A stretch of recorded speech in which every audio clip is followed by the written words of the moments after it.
All right, welcome everyone to the American Nightmare Podcast, episode number 29, recorded on August 27th, 2020. Oh.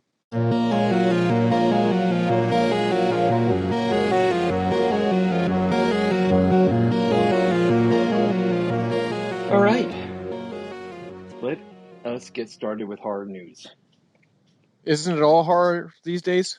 You know, it's one of those things where I posted on Facebook the episode of Rick and Morty where they get into the spaceship and they have nervous breakdowns. Oh, Yeah, that's a great one. I can't believe it. We're still alive. I don't ever want to do this again. That's how I feel every day of 2020. Yeah, it's a horror show. It really is. All right. First story. Netflix Stranger Things season 4 is going to be starting this fall. Oh, nice. October-ish. Yes. Last season? No. As a matter of fact, they've hinted that there will be a season 5 and a season 6. Oh, Wow. Jesus, really? Right. And that's what I told my daughter. My daughter was all excited. I said, first of all, I don't even want to see season 4. Like, why can't they just stop it at season 3? Why do they gotta milk the cow until the teat is dry? Yeah.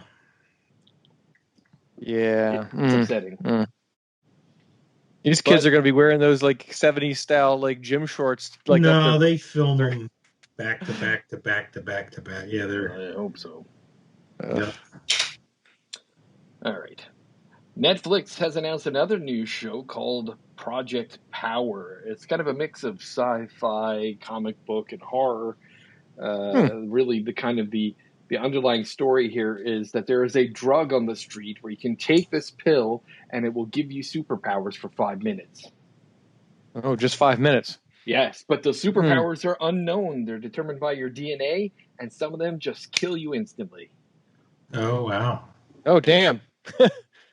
It's like Russian roulette. I don't know if I do that. Yeah, I would probably pass.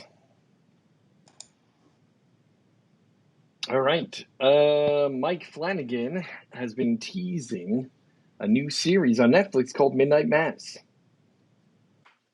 The only thing we know about it right now, according to the story, is that, Mike Flanagan, he was busy with Dr. Sleep recently, which we reviewed last month. Fantastic movie. Has been teasing the filming of a new show that he just started called Midnight Mass. It's pretty much largely under wraps. There's no real details, but the brief synopsis that he gave recently in a story was it's an isolated island community that experiences miraculous events and some frightening omens after the arrival of a charismatic, mysterious young priest. Interesting. Yeah. All right. Another Netflix series by, again, Michael Flanagan, The Haunting of Bly Manor. This is the follow-up to The Haunting of Hill House.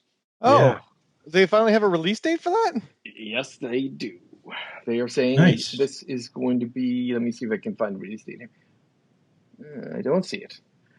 This is what we have is, so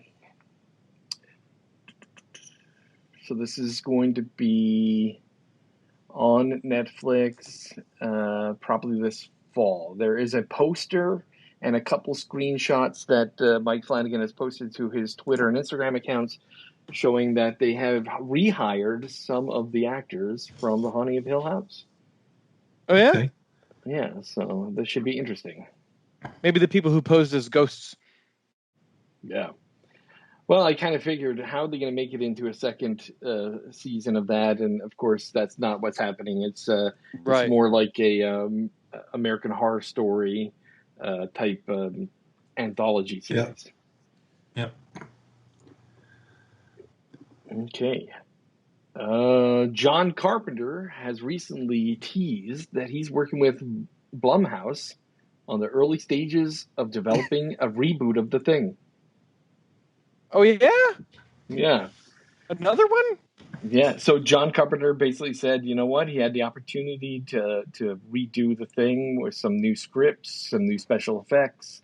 And Blumhouse is going to be financially supporting him in this effort. So they've begun the process of writing. This was announced this year's online edition of the Fantasia International Film Festival up in Canada. John Carpenter was awarded a Lifetime Achievement Award, and during that time he discussed the facts that he's working on this with Blumhouse.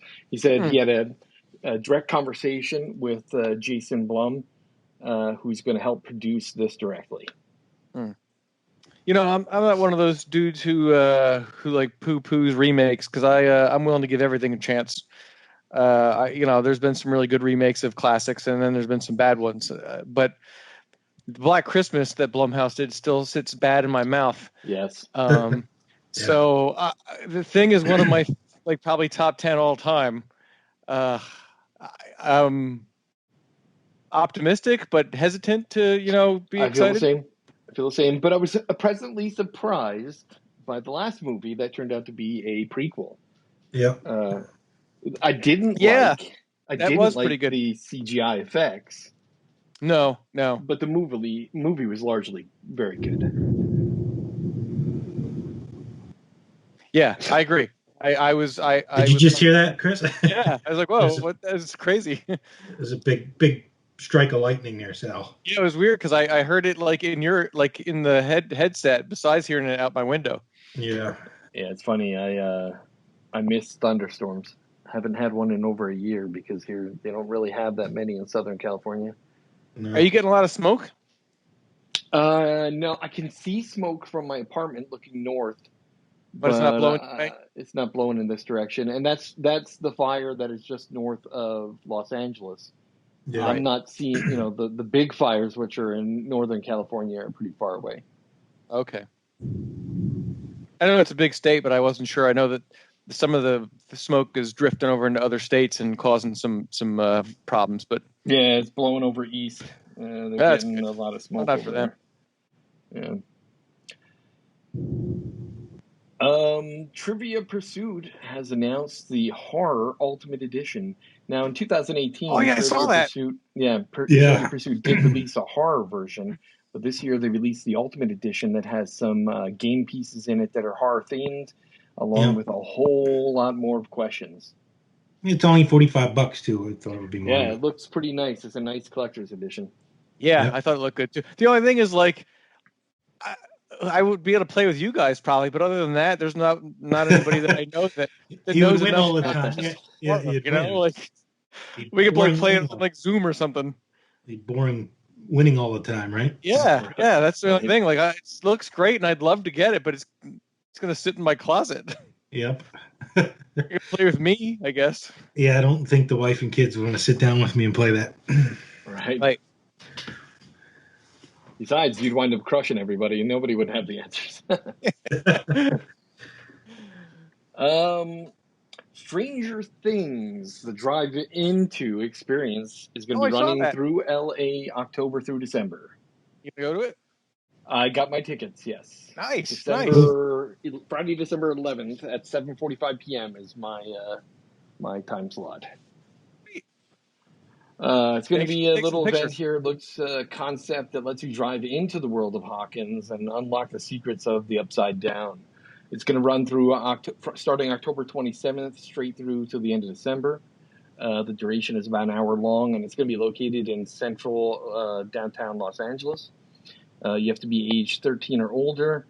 And they also offer a VIP package. But the thing about that is tickets are $59 a person, but for the VIP package, it's $170 a person. Damn! I did not get the VIP package. They're really making you reach for that level. Yeah. This is enjoyed from the safety of your own car as you drive through this haunted experience. And it says it's going to boast impressive special effects and visual and audio effects. Cool. I'll fill you guys all in after I get to see it in December, so hopefully it'll be fun. Yep. Recently read an article here on theringer.com of it was an article about Event Horizon, because it is what is it, the 20th or anniversary of it. The article's called "Hell is Only a Word: The Enduring Terror of Event Horizon." It was a pretty good article. Yeah, it was a great article that talks a little bit about the loss of the 30 minutes that got cut out of the movie. There will never be a director's cut because that footage is gone. Wow. Yeah. It was destroyed. Possibly gone. There's that videotape that they still haven't looked at that supposedly has some of that footage on it. Right.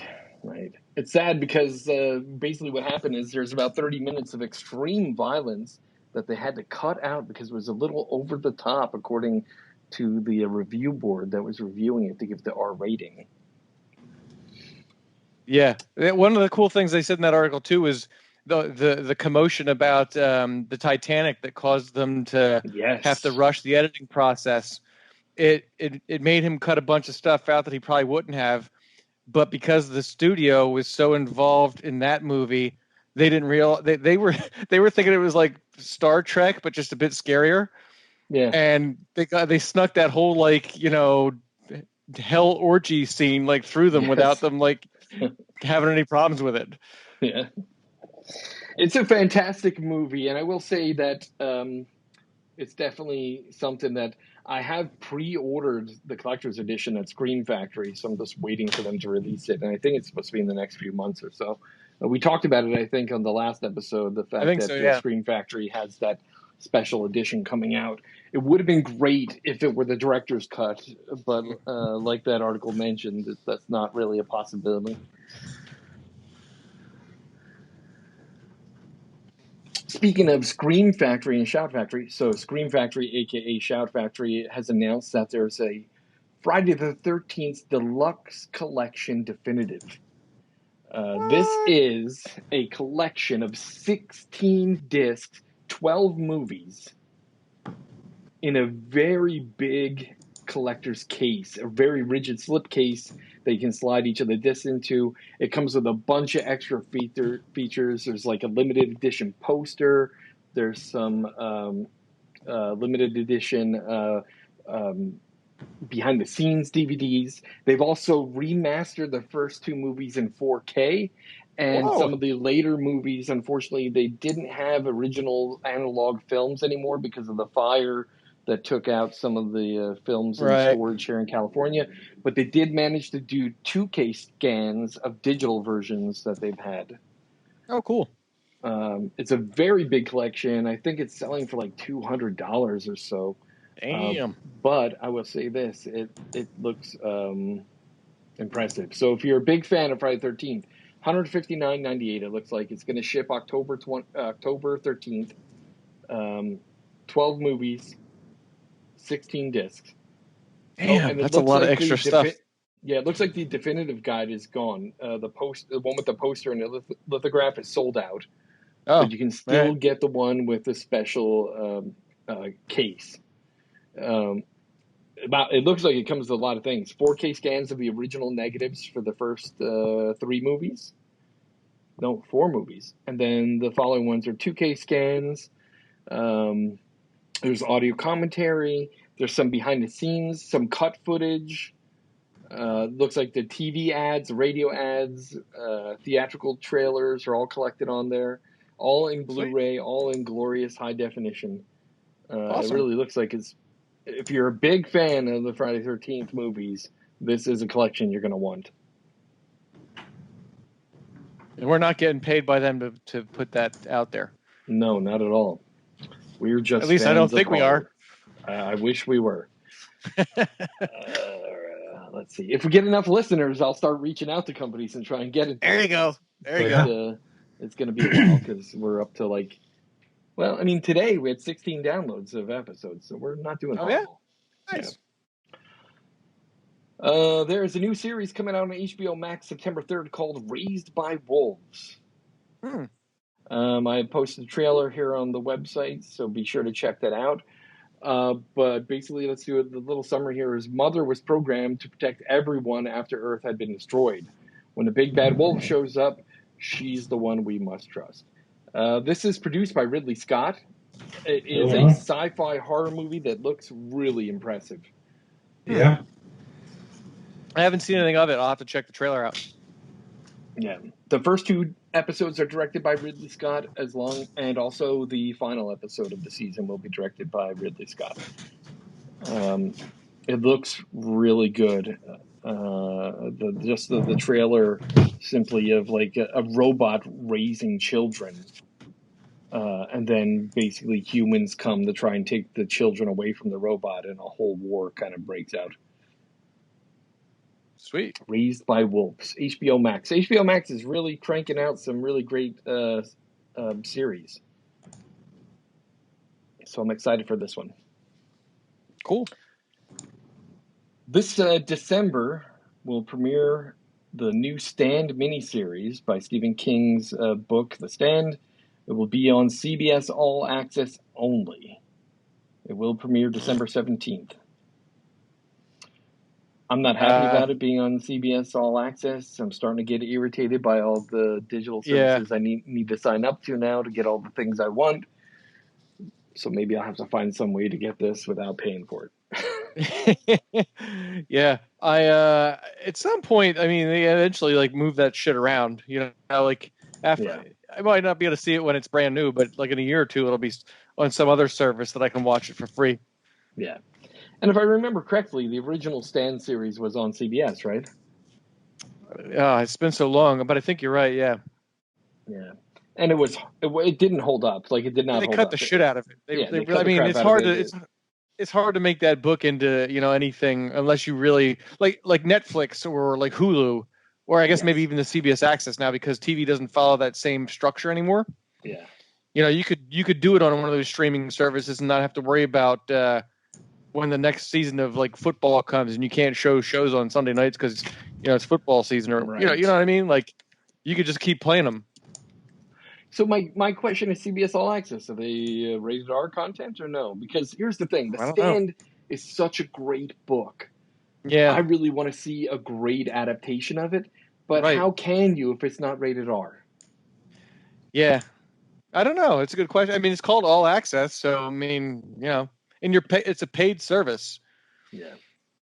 But I don't know. I haven't read a whole lot about it because, like you said, I'm just tired of having to like buy another service to watch good shit. Right. I mean, think of that. I got Netflix. I got Hulu. I got Shudder. I Disney. got Disney Plus. I got Amazon Prime Video. I got HBO Max. It's like I'm getting back to when I cut the cord 5 years ago instead of $200 cable bills. Now I'm back to it now. They figured it out. Yeah, they're just screwing us all again. The future looks like shit, and I hate it. Yeah. Well, there's another one too. Like, have you guys used Quibi yet? I don't even want to. Well, that's the thing, because I think you can only do it on your phone, right? You can't like it's use designed it for your phone. It's garbage. Yeah. I do Tubi. I don't know if that's free. No, they have some really good low budget horror movies on it. Actually, yeah, there's some good ones too. Like All Hallows Eve was on there. That's a good one. I like that better than the Terrifier. To be honest with you, but really, I think if you really like horror movies, Shudder is the thing you should have. It is, and Shudder's got a lot of great original content. I have been watching films on Shudder back to back for the past 2 weeks because there are some fucking amazing movies on there, and they're low budget, like Shudder exclusives that are just primo. They're so good. Really? Yeah. I just watched Satanic Panic, and I loved it. It was so good. I've been wanting to watch that. Like I said, I when I saw the trailer for it, it looked like something I would definitely want to watch. I haven't done it yet. It was both gory as hell and funny. It was so good. Cool. That's what Jerry O'Connell does now. He just does like horror comedies. Yeah. Well, and the fact his wife was in this one too. What's her name? Rebecca Romaine. Yeah, Rebecca Romaine. Rebecca Romaine Stamos O'Connell. Yeah. She was good in this one too. She was like the satanic priestess. It was fucking amazing. It was an amazing movie. It was very good. Have you seen the trailer for that new one that came out? Well, I think it's just came out like last week on Hulu. I mean, not Hulu, on Shudder. It's like the the Zoom like party that they do a seance on. Yeah, I saw the trailer for that. That looks really good. I haven't watched it yet, but it looked. I might watch that this weekend. I'm kind of eager to start watching Blood Machines too. The trailer looks great on that one. Yeah, Shudder, get it. Yeah, definitely worth getting. Definitely worth getting. We need to get them as a sponsor. Yeah, right. Yeah. So just getting back to The Stand for a moment. So they spent 2 years making the series, and just a comment here there from the article I was reading, basically saying that Stephen King's 40-year-old masterpiece about a global pandemic would come at a very eerily relevant time. Right? I mean, when you think of the theme of that book, it's crazy. Yeah. But basically, they say they're very honored to retell this sprawling epic story, which is probably one of his most beloved books. And hopefully it'll be something good. And then he says he can't wait to show it to the world. So, well, that's good. Very excited for that. There is, according to Slash Film, there is another movie being made of Stephen King's from the book called From a Buick 8. It's being adapted by director Jim Mickle. He's been announced. There's no release date as of yet, but they are working on the screenplay. Just a quick synopsis of what exactly the story is. Since 1979, the state police in Troop D in the rural Pennsylvania have kept a secret in a shed out behind the barracks. Ennis Rafferty and Curtis Wilcox answer strange calls just down the road and came back with an abandoned 1953 Buick Roadmaster. Kurt Wilcox knew old cars, and this one was just wrong. As it turned out, the Buick 8 was worse than dangerous, and the members of Troop D decided that it would be better off if the public never found out about it. Now, more than 20 years later, Curtis's son, Ned, starts hanging around the barracks and is allowed into the Troop D family. One day he discovers the family secret, a mystery that begins to stir once more. It's funny, I just saw it it was his second novel. Yep. Christine being his first one. And Yep. It's also about a car, it sounds like, right? Yep. So I'm very, very excited for this one. Yeah. That is not a book that I've read by his. I did not read that book. But I do like cars, and Christine was great, and I'm sure this one is going to be just as good. Yep. Netflix again. Man, we got a lot of news with Netflix. The Babysitter is back for part 2. Awesome. September 10th, 2 years after defeating the satanic cult led by the Babysitter, Cole's trying to forget his past and focus on surviving high school. When his old enemies unexpectedly return, Cole will be once again outsmart the forces of evil. It's funny, all the same cast members come back. They were all killed, and now they're resurrected, and they're back to get them again. All right. Nice. That was a good movie. Enjoyed that. Yes, I'm excited for that one too. And we'll one have more to put story that on our review list. One more story for me. We have Netflix has just announced that I Am Not Okay With This has been canceled. Oh, no. Not see any more seasons of that sucks so bad. Yep. I was looking forward to that one the most. Yes. That was really good. Yes, it was fantastic. I was dying for the next season, but Netflix released a slew of things that they're canceling thanks to COVID-19 cutbacks. Damn you, 2020. Yep. And unfortunately, I Am Not Okay With This. My wife watched that with me, and she enjoyed it as well. I am not okay with this. Exactly. Yeah. Yeah, no, that's like one, like I said, my wife started watching that, and she's like, oh, I like that a lot. And yeah, it was really fantastic. We watched it together, and yeah, no, it sucks. Like I said, it was a perfect start of an episode, too. I never had such a perfect start. Dear Diary. You said that was a graphic novel. Yeah, that was a graphic novel too. You said that's right? correct. That's correct. And it was planned to have multiple seasons of it because the ratings were so good. But unfortunately, they have other shows that do better, and there was time for budget cutbacks, and they cut a handful of shows that were supposed to go on for multiple seasons. Netflix. Yes. Nobody asked me about this. Well, at least it sort of ended, sort of closed. There's such potential there. No, I know, Yeah. I know. That's a fucking bummer. I know. 2019, the year that I wish would just end. All right. That's it for news from me. Do you guys got anything you'd like to share?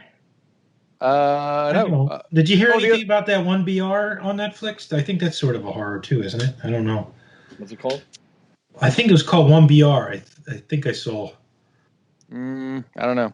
It was a Netflix. I usually try to check out Netflix stuff, but I didn't have a chance. All right. The only thing the thing I was mentioning about Quibi before, the reason I asked about it was because the trailer that I shared on the website, The Stranger, Yes, looked really, really good. I really wanted to see it, and then I saw it was on Quibi. I'm like, well, what the hell's Quibi? And it looks like you can only watch it on your phone, and I'm not doing that. So, is there any way to like watch Quibi other than on your phone? nope. Ugh, damn millennials. Right. Quibi was designed to be short movies, short films, all on your phone. It looked really good. It does, but I refuse. Yeah, I can't do that. Yep, Quibi will fail.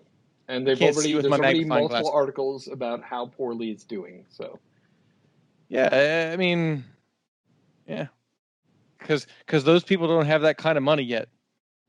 yeah. That was it for me. I didn't have a whole lot this time. You covered a lot too. Yeah, for sure. Yeah, it looks like just Cracked.com has a great article that says, so far, Quibi is absolute trash. How did it crash so quickly? So basically, this is the crazy thing about Quibi. You got to read. You read the Atlantic article, right? Didn't we talk about this last month? I don't think so. There was an article in the Atlantic about Quibi back in April that called Quibi a vast wasteland. But basically, it has financial issues. It has legal issues. It is a startup designed to fail. Damn. Maybe someone will buy those properties then. Yeah, even Fortune magazine says, I'm a millennial and I don't understand what the hell Quibi is trying to do. Yeah, it's no good. All right. Now we're up for something very special once again. We are taking our top 5 to the top 10 1980s. I'm sorry, 1990s. 90s. Yes. Right. Another Strange Brew. That's 1980. That doesn't count. Yeah. All right. This month we are going with Chris, Sal, Craig. All right. Oh, sweet. Remember, top 10, no honorable mentions. No honorable mentions. Which was again.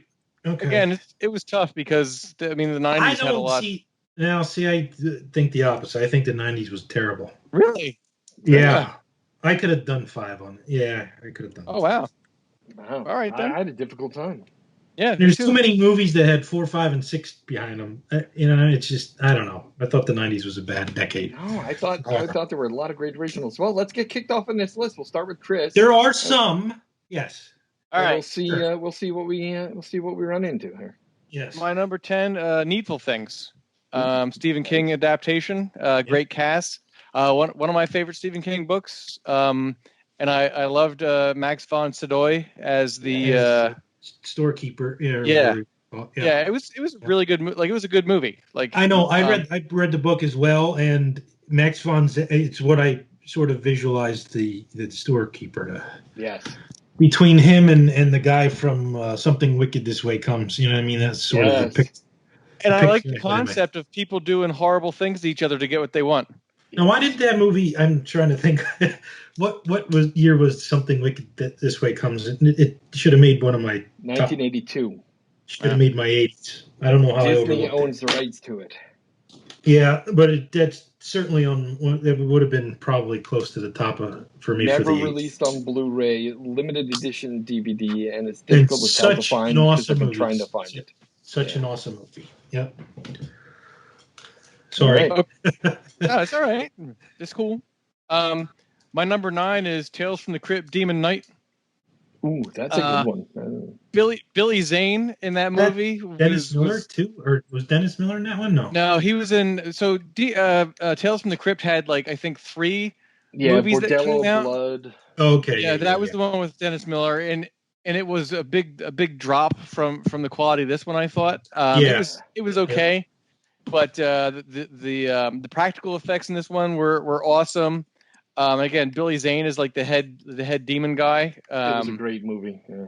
And it was a really good cast too. There was a lot of good a lot of good actors and actresses in that, and the story was good too. You know, it was evil chasing good throughout history, and the original good was like Jesus' blood or whatever. I forget because it's been so long. But I really and it had a great soundtrack too. Nice. Number 8, Candyman. Okay. Yeah. Based off a Clive Barker short story. Love it. It was different. You know, it was kind of a different. I think because there was like a political message in that movie, and it was the first time that I recognized. It was like an urban horror too. It was like the first time somebody sort of did that. I think. I don't know. I think so. Yeah. I mean, right? I don't remember any of them from the '80s that dealt kind of with with that kind of thing. Something in the city. Yeah, I don't. Right. Number 8, Arachnophobia. Great movie. Nice. Yep. It's a great story. Like I'm not usually scared of spiders, but they were scary as shit in that movie. Yeah. And it was a good cast as well. Yep. Number 6, In the Mouth of Madness by John Carpenter. Yeah. Sam Neill. Yeah, Sam Neill. That was good. And that movie, when I watched it, like blew my mind because it was basically an ode to Lovecraft. Absolutely. I mean, a lot of the Sutter Kane books in that were like loosely based off of Lovecraft books, and the thematics of the movie were like, you know, this slow build to, you know, insanity, which, you know, was Lovecraft, and the unspeakable horror was kind of like not the real horror. It was horrible because it was in the background and you never like fully see it. You know, In the Mouth of Madness is one of those movies that not many people have seen for some reason. I don't think it did as well like when it came out, and I think it did not. For me, it's one of John Carpenter's like better films, like, you know, which is it's tough to say that, but I thought it was a great movie. Yeah. Sam Neill did good horror too. I mean, Sam Neill, he does some really good horror. Like he really does descending into madness well. yes, he does. And I when I was reading about this, because I like to like just check some stuff out about the movies I'm talking about. Ari Aster, who did Hereditary, and what was the other one we watched with Ari Aster? Hereditary and Midsommar. Yeah. It's one of his favorite movies. He was influenced by this movie, like his work. Yeah. And when you think of that, think about Hereditary, and it was kind of a descent into like madness kind of thing, you know? Yeah. So, Number 5, Army of Darkness. Okay. You know, it's the trilogy of Evil Dead. Sam Raimi, Bruce Campbell. It was great. You know, like it was definitely more slapsticky and less. Yeah, it was definitely the third of the 3. Yeah, but it was still a great. It was a great. Well, at the time, it was the end of the. You had to see it. And I just like Sam Raimi's direction. You know. Number 4, Event Horizon. Going back to Sam Neill playing a guy that plays a good guy descending into madness. Yeah, for sure. And the same thing. This didn't do well when it first came out. It actually got panned by a lot of people who reviewed it back in the day. But I think it's a great movie. I actually saw this one in the theater. Yeah. And it because they're making that series on Netflix of it, so you know there must be something there, right? Like, yeah. Number 3, From Dusk Till Dawn. Okay. I think this has made a couple of my lists. Yep. It's a great movie. great special effect, practical effects. Acting is Oh, really good and in it too. and the Yeah. cast is phenomenal. It's Awesome. a great cast too, you know. Come And on. just the weird Yeah. combination of Tarantino and Robert Rodriguez, like how the movie just kind of splits in half, was great. Yeah. My number two, it's one of those ones that's borderline horror or psychological thriller, but it's one of those movies I watch probably once a year, and there's just so much like great stuff in this movie. Seven, Okay. Oh, Brad yeah. Pitt, and Morgan Freeman. I would consider it a horror. Yep. It's the seven deadly sins. The deaths Yeah. are pretty graphic. Oh, They yeah. they show. Yeah, gluttony was pretty nasty, right? Yeah. And so was Sloth, I think. Well, yeah. Yeah. Yeah. Well, they were all. And then what was the Lust? Lust was Oh like my God, they don't. that one was. Yeah, when he shows him the piece that he made, Jesus. Yeah. Yeah. And then the end. It's one of the probably the best end to a movie's like ever. Like there's Yeah. What's there's in the those end. box? Yeah, there's those end of movies. You're just like, what the. Yeah. So that's my number two, and this one my number one is Scream. Okay. It was at the point when I was kind of like tired of like the remakes of slasher movies. Yeah. Because it came out in '96, so the early '90s was like a lot of remakes and shit, like, and I was just like, ugh, man. It's hard to make a good slasher film too, and they did a phenomenal job with it. And Right? the idea was great, like let's make fun of slasher films inside a slasher film, and it was just a really, really well written movie, and like we've talked about this before, killing off Drew Barrymore in like the very first like 5 minutes of the movie. Yeah, right. That was different. It's funny because they didn't want her to be that role, and she petitioned for it. Like she wanted to die right in the beginning. Yeah, which helped to make the movie, and they're working on a fifth one right now. So I mean, and how tense was that? The scene. I mean, that first, what is it, 5 or 10? I mean, it was a long scene too. Yeah. I mean, how really tense was that? You're like just like gripping onto your seat, and the way it ends, then like with her mom screaming and them flashing on her disembodied like corpse hanging from the tree. Yeah. And then that's when the scream flashes on the thing, and then it switches to like a completely different scene. But yeah, it's a great opening scene. So that's my top 10. All right. And I had some honorable mentions, but I know we said you can't. That's right.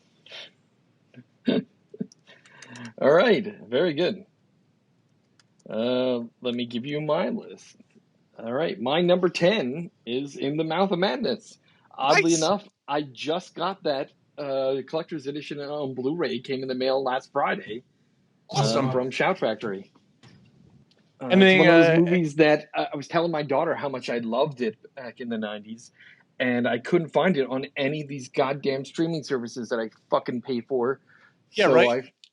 So I found it on Shout Factory Collector's Edition Blu-ray, and I bought it, and I ripped it and made a digital copy myself. Awesome. Because it is a fantastic movie. Not just like the actors in it and the story and the filming, but the way how he fulfills his own destiny and completes the story. It's just a fantastic movie. Yeah, it blows your mind, which is it's crazy. It's a movie about descending into madness, and when you're watching it, you're like, holy, I feel it. Yeah. It was great. Very, very awesome. My number 9 is Army of Darkness. Nice. I have a very sentimental spot in my heart for all Evil Dead, and this one is no exception. This is one of the movies that I was happy to share with my kids once they were old enough to get into horror. This was like a soft introduction to horror movies. My number 8, Candyman. Great movie, and I'm really looking forward to the remake. I have a lot of high hopes for it. Yeah, me too. Let's hope it doesn't let us down. But they made 2 sequels of that too, I think, right? There was I think there was there was That's a second. Correct, yeah. But they were never as good as the first one. And I think what's her face was in the second part again too. Yep, that's correct. Yeah. What's her name? Madsen? No. Yeah. Virginia Madsen, right? Virginia Madsen. Yeah. Yep. My number 7, Bram Stoker's Dracula. Nice. Okay. Probably one of the best renditions of Dracula out of the many, many, many, many Dracula movies Yes. that have been Yes, it Yeah, created was over the many well done for decades. sure. It it was did good Yes. pretty good cinema. in the box office too, right? Yeah. Yeah. Yeah. My number Good cast. 6, Frighteners. Okay. Oh yeah, Again, that's a good one. this is one that I got my kids to watch early on when they first getting into horror movies. It is a little terrifying, especially if you're a younger crowd. Towards the end, they got Yep, really. absolutely. Yeah. But I thought it was really good, and I think Michael J. Fox did fantastic in that role. Oh Yeah. yeah. Not only that, the psycho FBI guy, what the hell's his name? Who's in? He was originally in the Reanimator and such. Fantastic. My number 5, Event Horizon. Nice. 1997, just a fantastic movie. And like I said, I have my collector's edition pre-ordered. So as soon as that ships, I'm gonna have that one too because I just love that movie. Yeah, one of the cool things about that article too, if you should all go read it, but was when they were talking about the set and how the set, he kind of constructed the set based off images he took of St. Patrick's Cathedral, Yes. and the actors and actresses like loved working with him, but told him that like they got creeped out every time they came on the set because it felt like cavernous and echoey, like they were actually there. So that Yeah. was kind of cool. Yep. Yeah. It's a great article. It's gonna be linked on the website. So anyone listening to the podcast here, if you have a good podcast viewer, the data is linked inside of the content of the podcast here. So if you have a good podcast software, like if you've got an iPhone, use Overcast. From there, while listening to this podcast, you can click on the links and see all the things we're talking about. My number 4, Interview with the Vampire. That's a good one too. I love the Anne Rice vampire series, and I was so excited when this came out, and I was so impressed by it. And then they continued to destroy everything with the following movie, and then they never made the third movie in the trilogy because it was just garbage. I really wish they would reboot the entire series, and as much as I love the original Interview with the Vampire, if they could get somebody to direct and commit to 3 movies, please reboot. Yeah, I had heard so many bad things about the second one that I never actually even watched it myself. It's garbage. It's garbage. It's not even worth your time. Queen of the Damned, right? That was the sequel. Yep.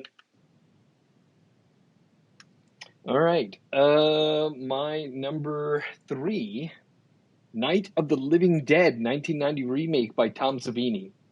That was a good one. Now, the reason why I love this one, and everyone knows that I'm a big fan of Night of the Living Dead, okay? But I hated the blonde girl. She was a whiny, bitchy little. Even my daughter, when she watched it, she was like, "Why does she not answer his questions?" I'm like, "Well, it's partially because he's a man, partially because he's black, partially because she's a dumb cunt." But when Tom Savini remade it, he did an awesome job. He took that girl that was in that movie High Tension. I can't remember the redhead girl's name. High Tension was a great movie.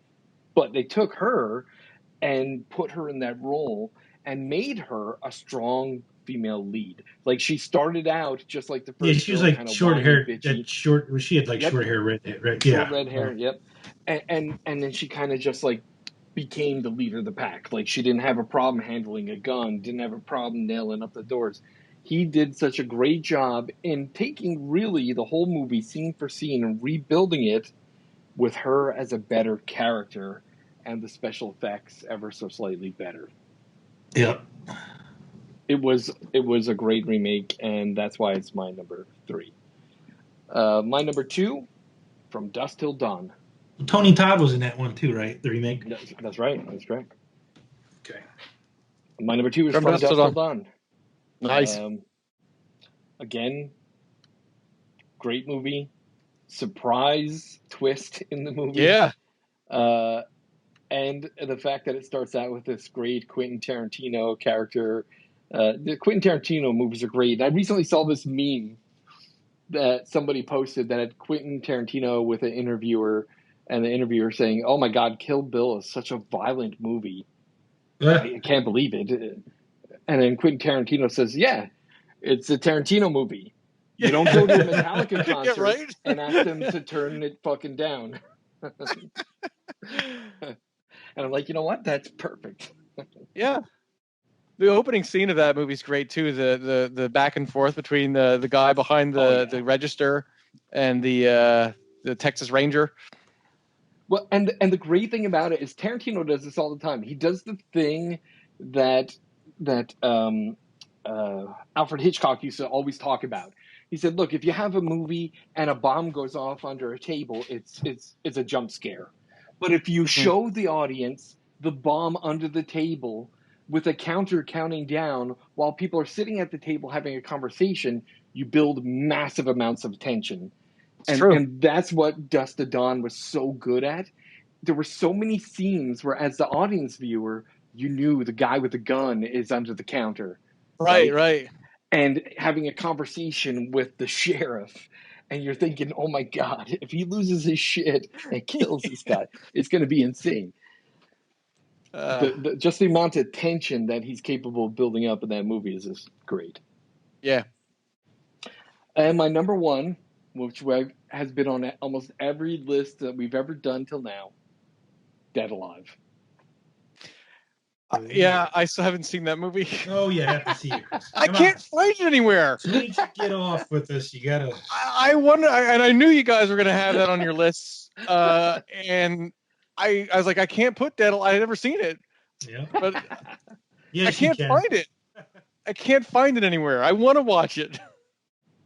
Yeah, I think last month, was it last month, or we previously talked about a great article that goes into the depth of that movie, and it's called Following. Just a great movie. And especially considering I think it's on Amazon Prime, Chris. I don't think it is. No. I don't think it is. I don't know. Double check. All right. I'm saying unless they just put it on there, because I keep an eye out for that. All right. Yeah, so that's my top 10. But check tonight. Top 10. That's a good top 10. Yeah, thank you. Craig? Yeah. Yes, sir. Number 10, I went with Army of Darkness. Nice. Again, the third movie. I think we talked enough about that. That's the bad thing about going third. Yeah, I know. Same stuff. It's like, we talked about that. Keep going. Number 9, I went with The Sixth Sense. Oh, that's a good one. Yeah. That made a lot of money too, right? For a horror flick. Yeah, I think one time it was like the highest, right? Maybe. For several weeks in a row, I think it was the number one. Yep. Everybody knows about the ending. That's what makes that movie so great. Mm-hmm. Well, you know what's even better than that? What's her name that played the mom? She also was in Hereditary. What was her name? Oh, yeah. Colette? Yeah. She didn't even realize it was a horror movie while she was filming it. Yep. I read an interview with her where she said she had no idea that it was a horror movie. She thought it was a drama, and she signed up for it. She filmed in it, and she must have read the last page, right? Yeah, not until halfway through filming did she realize that she was in a horror movie. Yeah. That's awesome. Yeah. Yep. Number 9, a little soft, but I went with I Know What You Did Last Summer. That's a great movie. Yeah, that's a classic teen slasher. I mean, no, I know. Yeah, I mean, it's like I said, it's bubblegum, but nothing wrong with that. No, I had a good story, and it had some attractive young ladies. Absolutely, a lot of the lookers at the time, right? Indeed. Number 7, you guys may have heard of it. It's a movie called Hardware. Yes. I do not know that one. Nope. Yes, I've seen it. It's about a robot that kills people. It's kind of neat. Oh. It was good, and it had a really good soundtrack. It had like Public Image Limited and stuff like that. Oh, sweet. This was a VHS. That's where I saw it. It was from the Oh, video okay. store. It had a really cool cover. I was like, I got to check this movie out, and I watched it, and it was like, wow. Yeah, I don't know that Pleasantly one. surprised. So yeah, put it on your list. It's called Hardware. Really good movie. Good story. Like I said, it's about a robot that kills people. That's very good. Another one you may not have heard of, number 6 on my list, is a movie called Lost Highway. Yeah, It was that's a a good one too. David Lynch. It was a David Yeah, I film. think I did hear that one, but I don't know if I've seen it. It I was know with what you're talking about. Robert Blake played the creepiest dude Yeah. in that movie. Well, the thing I remember Pullman's in it. The Arquette girl, I can't remember her name. Yeah, I do remember seeing Not the like those trailers guys. and stuff for that one. I don't Oh remember yeah. seeing it though. If you get a chance, again, another one, put on your list. It's really It good. was Suzanne Arquette. Susanna, yeah. Yeah, let me The tell you, younger that sister. was on my notepad because I literally wrote down 35 movies from the 90s. Yeah, and I had them about down 20. to 10. Yeah, I had about Wow. 20. But yeah, my brother-in-law like turned it on because he like, he's like, if you saw Blue Velvet and you like, because it's a David Lynch film, he's like, dude, he's like, you got to see this movie called Lost Highway. So Yeah. like I rented it and it was like, dude. it's a classic. Yep, for sure. Number 5, I had Silence of the Lambs. Nice, Again, nice. another one that was on my list too. Yeah. Yep. Honorable mention. Yeah, there you go. That's how you get them in, Chris, right? Yeah. Honorable mention. Number 4, I had Arachnophobia. There you go. I think these are all probably already said. Number 3, I had Dead Alive. Chris. Yeah. We're gonna start berating you on every episode now. Every time we I do this, we're can't- just gonna spend 5 minutes berating you for not seeing it yet. I can't see it. I can't find it anywhere. Like I said, try to go on Amazon Prime. I think I said maybe. I've looked, dude. I swear, unless it just recently came up. Yeah. Number 2, I had Scream. We talked a lot about that movie. How awesome the beginning was, and it was Wes Craven. Yep. He writes good The stories. master of horror. Yep, for sure. And number 1, I had The Frighteners. Nice. My number 1. Made it up to Dude, number that one. was such a great movie. I had that as It's a my good number 1. concept. It was a good concept. Like, It was like no other movie. You know what I mean? Right. It was totally original, and that's what I liked about it. And like I said, Yeah. I think Jake Fox did such an awesome job at it was a it. different It's role like, for him. Well, Yeah, it that's was. the thing is, it was a casting decision that you wouldn't expect to be great. Right. yeah, and you didn't. I didn't see the end. It got really, like I said, it got really dark at the end. You're like, holy smokes, and you didn't see, what was coming. Sort of. I mean, yeah, you really didn't. I didn't. Yeah. And then every time that demon, like the spirit of them, And the murder would, like, effects, like the effects of the demon, Yeah. and that was sort of for its time. I don't remember what year that was done. Was it late? It was like 97 or something, maybe, right? But yeah, it was. but the up there. effects, it was like it was like early sort of good They were special good effects, effects. in my opinion. Yeah. Yeah, what I mean, for CGI, I think, right? Well, you think about it, the texture mapping stuff they did to show the spirit, like under the wallpaper, the carpet, and yeah, yep, for sure. 1996. So that was pretty early on for computer. Oh yeah, effects, remember? so Yeah, he was pretty like good. popping out of the wall, Yeah, right? He was like coming out of the wall. It was like that was Yep. really cool stuff. Yep. That's a good list. Awesome. Great. This is a great top 10 list. It's just fantastic as always. And I think what we should be doing from this is I have this great idea that we should put together the American Nightmare podcast listeners' top 10 must-see films. I think Yeah. I'd like to compile our list and see where we agreed or repeated the movies throughout our themes and come up with Yeah. a top 10 must-see list for all our listeners. Oh, Yeah. Jesus. Oh, damn. Ugh. I'm gonna make it easy. I'm just go into the database of all of our top 10 lists and just whatever ones appear Which the ones most. ever got mentioned? Yep, whatever is mentioned cool. the most, we'll count those down as the top 5 from the most mentions. Yeah. Although you have mentioned, I think almost every episode, All the Devils Are Here, because that seems to get like listened to more than anything else. So this algorithm's going to screw up and put that in like the top 10. Yeah. And I just added it now too. So Yeah, the funny thing about all that is this freaking. I just looked, every week before we record, I like to look and see what the numbers look like for listening and the top episodes and everything. All the Devils Are Here has moved even further up to the top of the list. It's so far ahead of all the rest.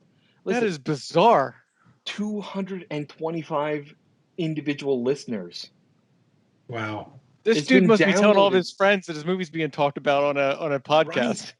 Listen, it's been downloaded 300 times. That episode got downloaded 300 times with 225 individual listeners. That tells me that some of our listeners have listened to that episode more than once. Wow. It's that dude's mom. Yeah. That's man. crazy. I know. Every time I. But that's why it's so popular, because it's like so like ridiculous. You know what I mean? Maybe. I would watch it again. How many people are going to download this episode every week? Every week I look at it and go, oh my God, why are more people listening to this? Yeah. Because we keep talking about it. Yeah, look at this. In Exactly. August, here we are. Yeah, Here we we're are talking for the about month stuff. of August. We're just coming up at the end of August. Yeah. All the Devils Are Here was recorded May 20th, 2018. In the month of August alone, 25 downloads. Seriously. In July, 51 downloads. What? In June, 67 downloads. Wow. That's insane. That's crazy. Yeah. It's I don't a understand horrible that. movie. Who searches for that movie and then listens to our podcast? That's what I want to know. I don't know. Huh. Listen, if it drives people to our podcast, great. Yeah. Good. Yeah, that's great. Every month, though, I look at it. I'm looking at the database right now. I'm just looking at the top 3 months, and I'm looking at the lifetime views. Number one, All the Devils Are Here, 225 listens over the lifetime. The Babysitter, 218 listens. That was such a great Netflix movie. Yep. It really was. Just Getting Started, that was our first episode, 175 listens. Pet Cemetery, 155. Midsommar, 130. Yeah, exactly. The Loved Ones, 125 listens. And then Us, 81. That's surprising, isn't it? Yeah. Because Us was kind of a complex movie, and you sort of had to really think about you know what I mean? You had to think about the movie, the ending of it and stuff. It was like, yeah. So Yeah. just surprised people weren't going to listen for, some of the reactions on why things happened at the end, Yeah. I don't know. You know what I mean? Yep. I got you. I know what you mean. Okay. So this month, our movie review is Climax, filmed in 2019. This is a French art film. Art is a good word. Yeah. Yes, it is. Yeah. Let's go ahead and start. Who picked this movie, first of all? I did. Craig did. So for all of our listeners, if you're going to listen to this review and then you decide to go watch this movie, you can blame Craig, and I will give you his email so you can send him hate mail. Yeah, but the weird thing is it got like great reviews on like Rotten Tomatoes and IBM and Tomatoes. Sorry, Rotten Tomatoes viewers give it a 66%, and Rotten Tomato actual reviewers, actual critics, give it a 69%. Yeah, IMDb gave it like a 7.1, and like usually, like anything around a 6 is decent for IMDb, and they gave it a 7.1. I read like other people that reviewed it in everyone's got the thing. It happens. The first 45 minutes is basically a dance scene. No, the first 55 minutes. I clocked it. That was my problem with the movie, because do you want to explain the story first? I guess we should. Yeah, so that shouldn't take long. Craig, do a quick summary of what the movie is really about. So there's a French dance school, and they bring all these students in for rehearsal they're all over Berlin, Europe, France, America. Yep. Some Americans in there, yeah. Some Americans. Yeah. Yep. So they're at this dance studio and they're rehearsing. I think they're on their last day, so they're all excited. So they have this scene where they're, and it just takes forever. I'm watching. And don't get me wrong, it was kind of cool, the music. I didn't mind it. Like I didn't mind that, but I'm like, but towards the end of it, I'm like, okay, stop dancing, Yeah. And then so when they're done rehearsing, they're like, they stop for a little bit, and they're getting refreshments and drinking and eating, and then they start dancing some more. I'm like, let's take a break from dancing to go dance. And that's where I was like, all right, this is not going anywhere fast. There was credits through the middle of the movie, and I'm like, wait, did this movie end or what? So there's a reason for that. Just to be clear, when we get to the point of the movie where they start flashing the artist names on the screen, Daft Punk, some of the other bands, we're 55 minutes into the fucking movie already. No, but they used to put credits. I think it's trying to be too artsy. So old movies, they used to roll the credits in the beginning of the movie. Right. So I think it's in the middle. But this is 55 minutes in, bro. No, I know. First of all, I was like, is it over? I didn't see anything. And then it kept going. So somebody put acid in the sangria, and everybody, well, not everybody was drinking it, but like only a handful of people, or like 2 or 3 people, didn't drink it. Yeah. So and then they start tripping their balls off, and things go batshit crazy. Yeah. Which I thought was kind of cool when that started, but it was towards the end of the movie. It was the general premise of the movie. It's a little over an hour, and what was it like? Almost 2 hours. It was just almost a 2-hour movie. Yeah. The first 55 minutes. Listen to me. This is not a good movie because I know I was ready to turn it off too. I wanted to turn it off. I wanted to turn it off several times. Plus, you have to read the fucking subtitle. I know, and it made it more painful because you had to read the subtitle. Thank God there was the people from Berlin spoke English. Well, and luckily they didn't do a whole lot. And towards the end, you didn't need any kind of dialogue, which was good. I felt more anxious than anything towards the end of the movie with the camera angles. It did make you feel anxious, and I think, like I said, unfortunately it was too late, but I think they hit it pretty good at the end. But I think for the wrong reason. I think I was so anxious for the movie to end. Like I was waiting and waiting and waiting for the horror to happen, and then it just got like even weirder. And then I kept like, is this over yet? Is this like what? Like, and then the music and it got louder. Yeah. Like, and then there was like a siren towards the end that just like I was like, oh Jesus, now we got a siren going too. And I hated that. It was like a droning sound. But let me just say, like 10, 15 minutes into the movie, I'm already looking at my watch. And I'm like, seriously, dude? And I went and grabbed a beer. I grabbed a beer. And I thought it looked good too, though, Craig. I thought it looked good too. Yeah. I grabbed a beer. I grabbed a doobie. I grabbed some edibles. And I thought, you know what? I'm just going to try to enjoy the movie. So that didn't help at the end? No, it didn't fucking help at all. No. Let me. All right. The thing about it is, like, I was so annoyed that, like, it's just dancing. And I'm like, all right, the music kind of sucks. I'm not into this music. Yeah. The dancers aren't really, like, exceptionally hot, right? There were a couple Their girls dancing that were was kind good, though. It was good dancing if I wanted to watch a dancing movie. Right. And then again, as soon as the names of the bands started coming up, I paused the movie and I look at the timer and I'm like, dude, 55 minutes we've been watching people dance. Yep. The thing is, in that time, I would have expected character development. Something. I would have expected something to make me invested in the characters. And there was nothing. Other than the 55 minutes you just wasted. Right. There was some very loose conversations going on in the middle of all that. But because you had to read subtitles and the conversations were kind of bouncing around between different individuals, it was very disconnected. Yep. And there was too many people. I didn't feel anything for any of those characters. No, there's except for the kid. The only person I cared about was that kid who got locked in that electric room. And that was it. Empathy for being a parent because they didn't even develop that fucking relationship. No, she tucked him in the bed and said, "Good night, sweetheart. I love you." Yeah, basically it was just because I was a dad. Then I'm like, oh my god, you locked a fucking kid in the electrical closet. What's the problem? Yeah. But that was like the only scene that was like pretty intense. You know what I mean? Like it's like There's that scene where the girl pissed all over the floor that was pretty intense too. That was kind of funny. Actually, that was the funny part.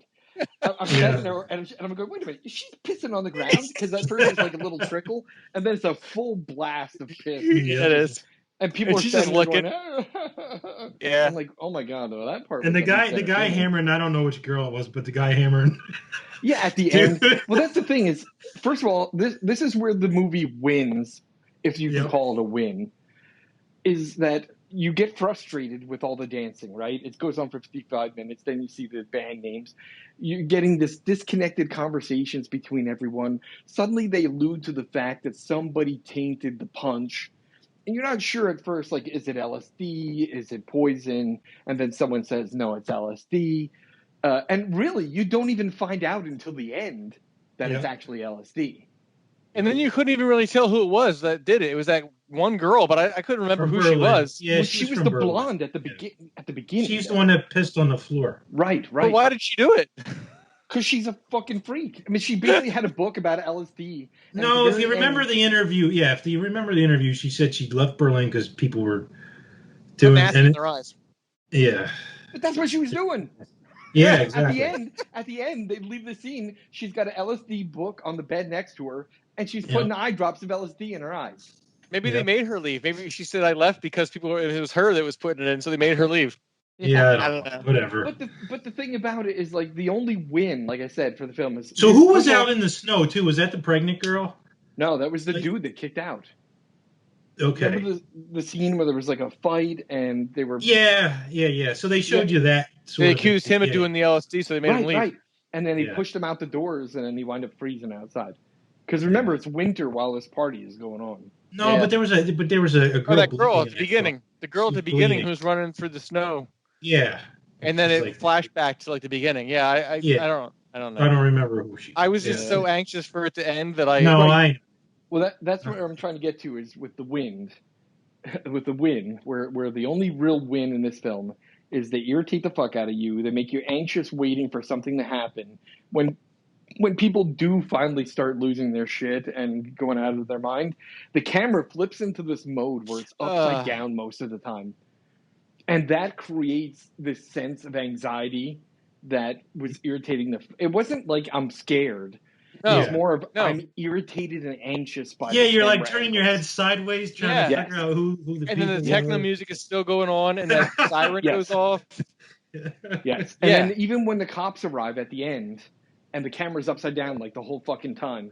See, I wish they would have done that too. I wish they would have showed the cops like approaching each individual so you could see how fucked up, what happened to them. Well, I mean, they showed like, some of them. Like the chick that got her hair burned, like she was in the sink, and that was kind of, I don't know, whatever. Yeah, the fire effects were dumb. But she was in the sink, like rinsed in the back of her head. The girl that locked the kid in the closet was dead. She killed herself in front of the door. There were people like laying in their own vomit. And that's the other thing too. What is scary about LSD? Even if you took a massive dose of it and had a freak out, do you think that many people would turn out dead? I highly doubt it. They wouldn't have that many bad trips. That's what I'm saying. Like only a few people would have bad. Most people would be like happy, and you know what I mean. Like exactly. So that's where the title of the movie ends up coming. Well, there was a few happy. Remember that one guy just kept dancing the whole movie. Yeah. He was happy. Yeah. That's where the title of the movie ends up coming from, though, right? It's Climax. Yeah. Yep. So you're so anxious that like you want it to end, and you just keep waiting and waiting and waiting for it to end, and then finally it does, and you have like this relief, like this, like oh thank God, like the climax. Explosion. Kind of. Yep. Relief. It's an explosion of relief from the movie being over. Yep. Yeah, exactly. That is exactly correct. I was relieved when the movie ended. And then I stopped once it was over and they finished the scenes. I turned it off and I'm like, fuck that shit. I was like, I watched the entire thing because we were going to review it, and we weren't together to agree to turn it off. So I was like, I gotta power through. But I seriously paused it like every 2 or 3 minutes to see how much time was left. When we got to like the last 20 minutes, I'm like, is this over yet? And then when I found out it was subtitled in French, I was going to change the movie too, but I should have. Hey, you know what though? I didn't. you know what? Like, we're It's gonna gonna get some of happen. those, and gonna happen. Yeah, we shouldn't just and review ones we know we're gonna like. yeah, Yep. and that's what But the a lot of reviews people are about. apparently It's like not, this movie. yeah. Well, I and don't then know. that's the thing. So once we finished watching it, right, I decided I want to see what other people said about it because I fucking hated it. So I was Yep. like, there has to be people that like this, and there were a lot of people that liked it. But Yeah, I a think they lot. liked it for the wrong reasons. They said, "Oh, this is like a French cinematic spectacle, a fantastic art film." I'm like, really? Like, what the fuck? Like, French cinema has a history of being fucking special, but this was Yeah. not it. Yeah. I mean, I could take a dump on a garbage can lid and smear it around with my hand, and it's not Picasso. Yeah, exactly. Yep. So with that, I'm gonna give it 1 star out of 5. Wow. See, I toil with this because I'm a good person by nature, and I don't like to give really bad reviews. Everybody's a winner. Yeah. You goddamn I was- tree hugging liberal. Participation trophy. All right, so I'm gonna go with. I was gonna give it a 2, but you gave it a 1. I'm gonna go 1.5. There we go. 1.5. All right. I'll give it the 1.5 is good for me too, Al. All right, then we'll slap it with a 2 out of 5. Just to be fair. We'll give it a 2 out of 5.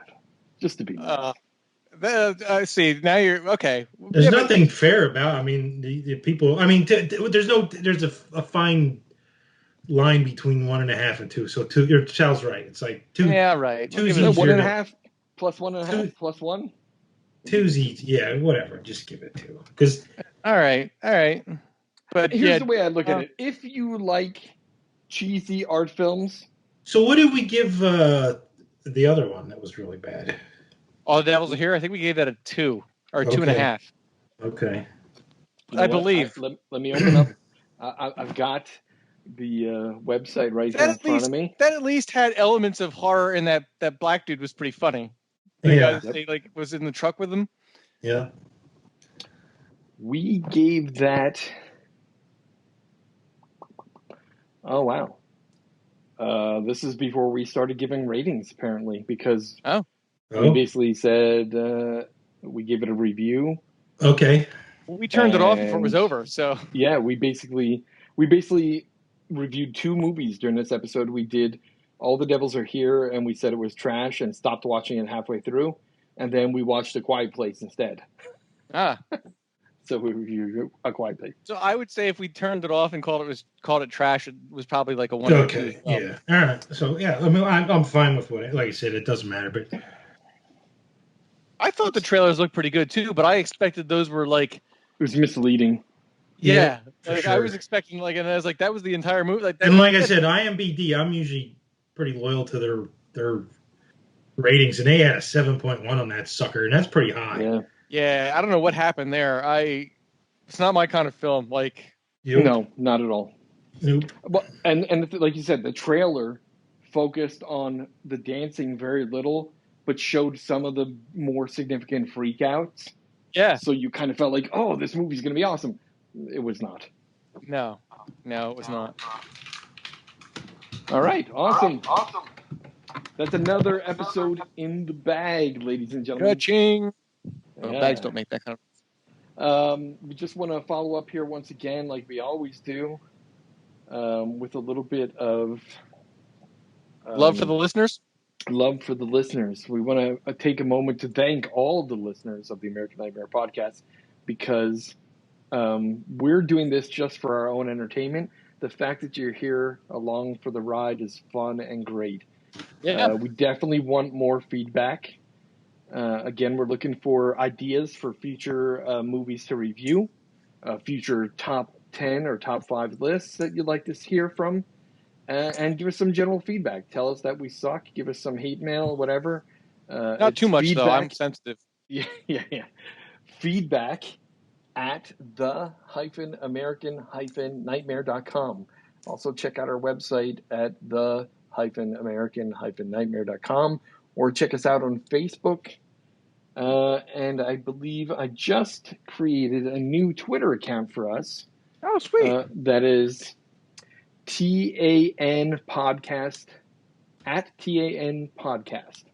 the American Nightmare Podcast. So we have a Twitter account now, where mostly you use that to get news and follow some other stuff, but we'll post some things on there. So please follow us on Twitter.